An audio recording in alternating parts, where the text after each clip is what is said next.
فلسطین میں 28,000 یہودیوں کی آبادکاری۔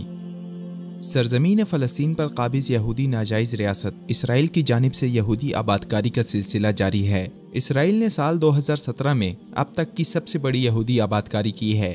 اسرائیلی میڈیا کے مطابق 2017 میں اسرائیل نے فلسطین میں 28,651 یہودیوں کو لا کر آباد کیا۔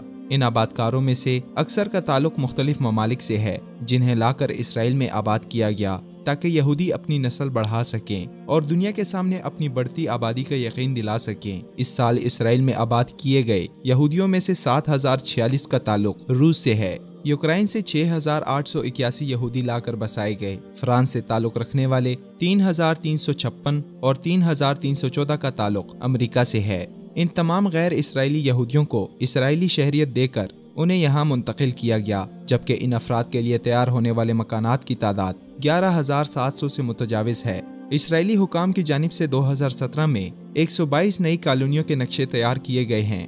اس کے علاوہ پہلے سے قائم کی گئی کالونیوں میں بنیادی ڈھانچے کی توسیع اور ہزاروں ایکڑ فلسطینی اراضی ان کالونیوں میں ضم کرنے کی منصوبہ بندی بھی کی گئی۔ اسرائیلی وزیر برائے تارکین وطن نے کہا ہے کہ بیرون ملک سے لائے گئے ان یہودیوں کا اسرائیل میں آنا اور یہاں مقیم ہو جانا اسرائیل کے مضبوط ہونے کے لیے پیش قدمی ہے۔ اسرائیل نے یہودی آبادکاری کے لیے وزارت تارکین وطن یا منسٹری آف امیگریشن کے نام سے مستقل وزارت بھی قائم کر رکھی ہے۔ اس وزارت کے تحت فلسطینی مسلمانوں کی زمینیں ان سے زبردستی چھینی جاتی ہیں، ان کے املاک پر قبضہ کر کے انہیں علاقہ بدر کیا جاتا ہے، جس کے بعد وہاں کالونیاں بنا کر یہودیوں کو آباد کیا جاتا ہے۔ 2017 میں بڑی تعداد میں آبادکاری کرنے پر اقوام متحدہ نے اسرائیل کے خلاف قرارداد بھی پاس کی، جبکہ نئے مکانات کی تعمیر پر پابندی عائد کی، لیکن اسرائیلی وزیر اعظم نے اقوام متحدہ کے احکامات کو ٹھوکر سے اڑاتے ہوئے آبادکاری کا حکم دیا اور اس پر مستقل کام کیا گیا۔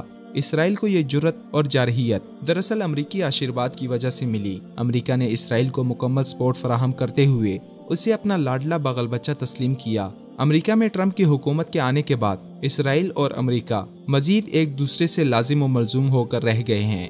اسرائیلی صہیونیوں اور امریکی ٹرمپ میں مسلمانوں کے خلاف یکساں خیالات پائے جاتے ہیں۔ اسی بنیاد پر ڈونلڈ ٹرمپ نے اسرائیل کا بھرپور ساتھ دیا اور حال ہی میں بیت المقدس کو اسرائیل کا دارالحکومت تسلیم کرنے کا اعلان کرتے ہوئے امریکی سفارت خانہ تل ابیب سے یروشلم منتقل کرنے کا اعلان کیا، باوجود اس کے کہ امریکہ کو اس فیصلے کے بعد پوری دنیا سے شدید سبکی اور ذلت اٹھانی پڑی۔ اقوام متحدہ میں فقط 7 غیر معروف اور چھوٹے چھوٹے ممالک کے باقی ساری دنیا نے امریکہ کی مخالفت کی، مگر امریکہ نے ساری دنیا کی مخالفت کو خاطر میں نہ لاتے ہوئے اسرائیل کے حق میں اپنا فیصلہ برقرار رکھا۔ اسرائیل میں یہودیوں کی آبادکاری میں جہاں صہیونی لابی سب سے زیادہ متحرک ہے، وہیں امریکہ شاہ سے زیادہ شاہ کا وفادار بننے کے مصداق اسرائیل کے لیے تمام راہیں ہموار کر رہا ہے۔ فلسطینیوں کا حق خود ارادیت چھین کر مسلمانوں کے قبلہ اول اور بیت المقدس پر قبضے کا صہیونی خواب مکمل کرنے کے لیے یہودیوں کی آبادکاری تیزی سے جاری ہے،